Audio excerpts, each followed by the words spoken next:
There is so much uncertainty in parenting that when I find something that brings some basic knowledge and some clarity to how I'm interacting with my children, I latch onto it and I usually develop a system around it. And that's where these 4 fundamentals of communication come from.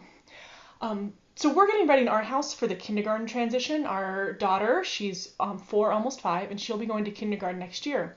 This is a really big deal because, first of all, she's our last kid, so it's sort of that transition for us into having 2 school-age kids. But even a bigger deal is that she still struggles with separation anxiety. So it's something we've been working on for several years now, trying to figure out how to ease that transition for her, especially as she starts school full-time. These 4 fundamentals of communication is what's guiding our process in supporting our daughter with kindness and empathy during what could potentially be a difficult transition for her, and then, of course, a difficult transition from us. However, these communication tools work no matter what struggle or non-struggle you have with your child. Maybe your child's all ready to go for kindergarten, but you're the one who wants to make sure you manage it well. Maybe there are some other behavioral issues you're acting out that you want to manage. These communication tools are basic tools that really help us communicate with our children in a way that supports them and helps them grow, and also helps us manage that very emotional process. So let's dive into these 4 fundamentals. Number 1, notice the positive. You'll read about this in every parenting book written in the last 20 years. Basically, all it means is that when your child is doing something the correct way, the proper way, or an effective way, you notice it. This doesn't mean going overboard. I've definitely done my share of being way too excited about poop in the potty and all kinds of stuff. That's not exactly what we're talking about here. Notice the positive literally means just noticing, very simply. So with my daughter lately, when she does something that's a little brave or a little outside her comfort zone, I'm noticing it. I'm just saying, hey, I noticed you were pretty brave over there. Or, hey, I noticed you weren't sure, but that you went and did it anyway. Nice job. That's it. Keep it simple. Number 2, attentive listening. This is so crucial and so hard when our children are asking us so many inane questions all throughout the day. Attentive listening simply means that you actually look at the person you're talking to, you make eye contact, and it also involves some body language, affirming, nodding, going things like that, just acknowledging that you're still following the conversation. Another important part of attentive listening with adults and children is to not just spend the whole time thinking about what you're going to say next. We've all done that conversation where the other person's talking, but you're already planning your next point. That's not attentive listening. Attentive listening means truly listening to what the person is saying and processing it and showing them that you're doing that. With our children, it's really important to do this. Sometimes it means getting down on their level. That eye contact is really important. When they know that we're listening, they're going to respond better to what we have to say afterwards. When they know that we're listening and that what they're saying matters, they're already starting to process the emotions and move past the emotional difficulty or behavioral difficulty, and it's that much closer to actually a solution to whatever the challenge is. So attentive listening, number 2. Number 3, mirroring. This is again a tool for communication that works for adults and children, but is especially helpful for children who are still learning to name emotions and learning self-regulation.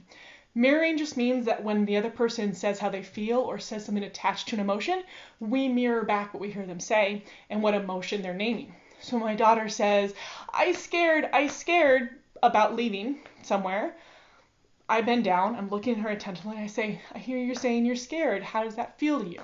Or, oh, I hear you're scared. That must be hard. I'm naming the feeling with her. I'm showing her that I'm there and validating the emotion. Similarly, sometimes the child won't know the word for it. I've had my son talk about how he just has too much, he's too upset and too this, and he just needs the word anger. So, oh, it sounds like you feel angry. And a lot of times it's enough when you name the emotion, you have something you can work with. When something's not named, it's a lot harder to overcome. So mirroring especially with emotions and giving our children the names of their emotions is a crucial part of helping them learn self-regulation, but also communicating with them through a difficult time, such as the transition to kindergarten.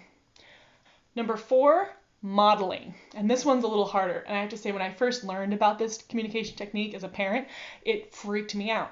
Because modeling is essentially the idea that you are communicating with your child every time they're around you, whether you mean to or not. They're learning from how we interact with other adults. They're learning from how we interact with other children. They're learning from how we talk about ourselves and what we do and don't say. So, of course, that's overwhelming to me, because if my children only learned from me based on how I act, they would probably swear a lot more and would definitely be more sarcastic. But the truth is, this is just one part of the communication. Obviously, it's not everything.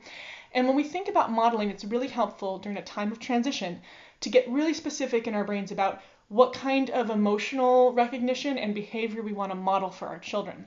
So lately, what I've started doing for my daughter is when I'm doing something that's a little scary or a little new for me, which feels like all the time right now because of some of the stuff I'm doing with my job, I'm telling her about it. We're talking about it at the dinner table. I'm talking about the parts that made me nervous and the parts that made me excited and how I dealt with nervousness. And I'm doing that so that I can model for her that, first of all, being nervous is not something she's just experiencing. It's a universal feeling and a universal reaction, and that there's coping skills. And so I'm modeling by sharing my coping skills. So that's something to think about, is how you can pick a few specific behaviors or experiences that your child might be having during a transition and model that. Go out of your way to model that or explain that to them from the adult perspective. All right. So those are the 4 communication fundamentals that will help guide your child from the transition, whether it's transition to kindergarten or to a new school or whatever that transition might be. And when you know these fundamentals, you can start to apply whatever your child needs into them. So if your child needs more regulation around anger or frustration, you work with that. If your child needs more support around nervousness or separation anxiety, you work with that. And that's the key of a really good system. And that's what I love about these fundamentals, is essentially they create a system, a place where you can put in whatever your child needs. You can focus on that and use those communication tools to support them, so that parenting no longer has to be about all the things all the time, but a few very specific tools you can use to help your child through whatever transition they're going through. Thank you so much for watching. If you enjoyed this, it's basically a sneak preview of my upcoming workshop around communication around the kindergarten transition. So we're going to talk about what your individual values are and child's needs are in this workshop, and then talk about specific words and phrases and skills you can use with these 4 fundamental communication tools. And you're going to put them in, you're going to have scripts, you're going to have phrases, you're going to have a plan for how to use these communication tools to ease the transition for your child.